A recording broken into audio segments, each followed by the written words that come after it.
Bon, la majorité des nations africaines ou des nations sur cette planète ont été colonisées par les nations européennes ou les États-Unis.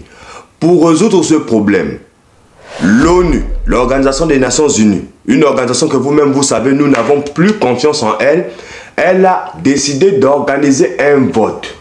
Un vote pour une résolution. Une résolution qui vise à faire quoi?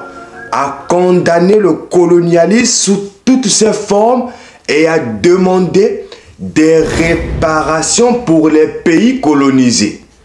Lors de ce vote, toutes les nations se sont exprimées. Ce qui nous a le plus étonné, je vous dis clair et net, ce qui nous a le plus étonné, c'est l'abstention du Sénégal et de la Côte d'Ivoire. C'est-à-dire que lorsque toutes les nations sont arrivées à l'ONU et que cette résolution est arrivée sur la table, donc on a demandé pour les prochaines années qui vont suivre, l'ONU voudrait qu'il puisse avoir une résolution visant à condamner le colonialisme sous toutes ses formes et à demander des réparations aux pays qui ont été colonisés. Le vote s'est effectué. Je vais vous faire un détail des votes.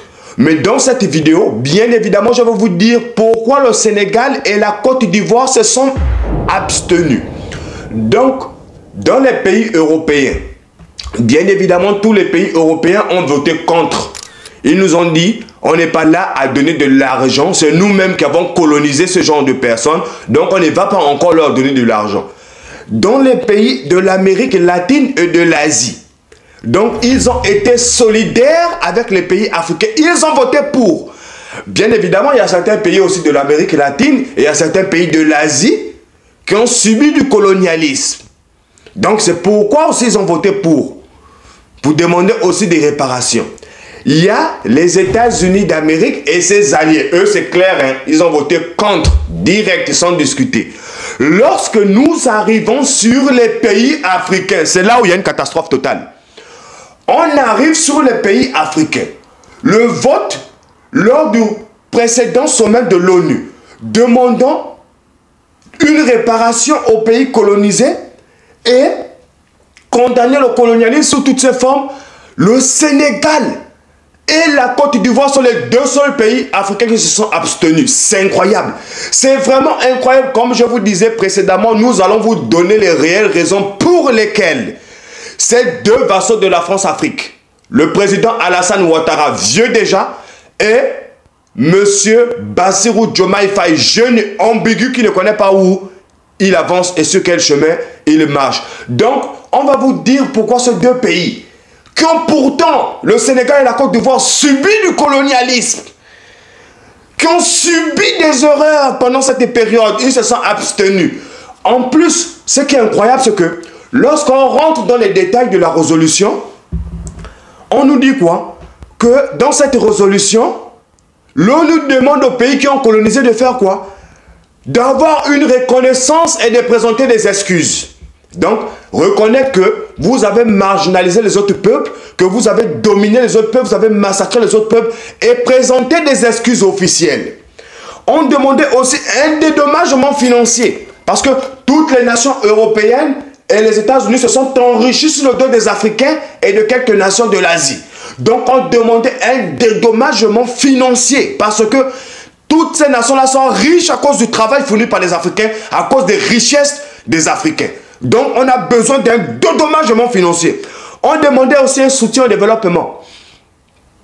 Bon, nous, ce point-là, c'est un point sur lequel ils n'ont qu'à garder leur soutien au développement. Mais dédommagement financier, ne confondez pas. Hein, ne confondez pas le dédommagement financier et le soutien au développement. Le soutien au développement, ils arrivent avec un programme de développement bien spécifique pour vos nations. Que eux-mêmes, ils ont déjà réfléchi dans leur laboratoire là-bas, à Londres.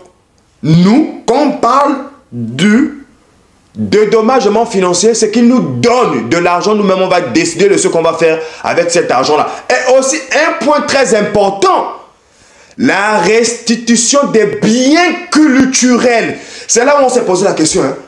Le Sénégal et la Côte d'Ivoire, donc tout ce que je vous ai cité là, la reconnaissance et les excuses, le dédommagement financier, le soutien au développement, Et aussi la restitution des biens culturels qui ont été volés pendant la période coloniale et qui sont en ce moment exposés dans tous les musées européens. On a besoin de nos biens culturels, nos artefacts que nos ancêtres ont fait, que le génie de nos ancêtres ont créé.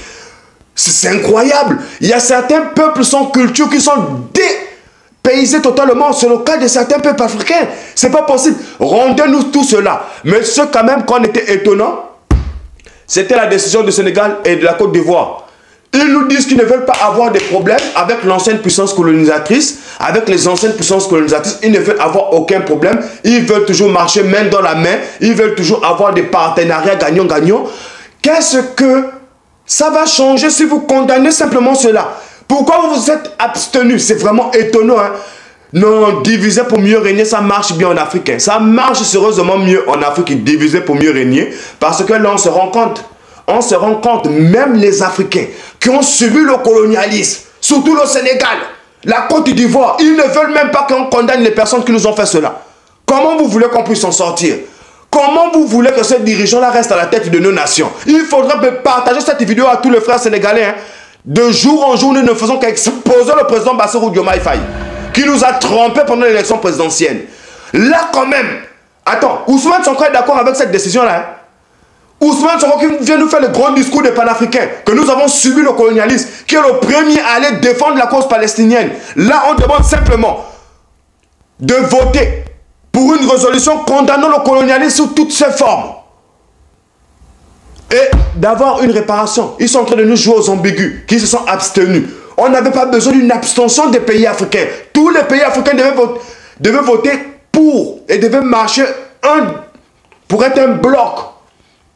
C'est pas possible. En tout cas, on avait souhaité quand même relater cette information et partager cette information à nos frères panafricains parce que ce vote s'est passé lors du récent sommet à l'ONU. Et comme je sais que beaucoup de mes frères panafricains ne regardent plus ce qui se passe à l'ONU là-bas, on est obligé de partager cela parce que c'est une information très importante de voir comment nous avons encore des pays africains qui sont encore là à vouloir amener la zizanie dans les décisions que nous devons prendre en commun. C'est incroyable. En tout cas, nous on va s'arrêter là pour aujourd'hui. C'était Big L /TV. Allez, ciao, ciao pour un prochain programme.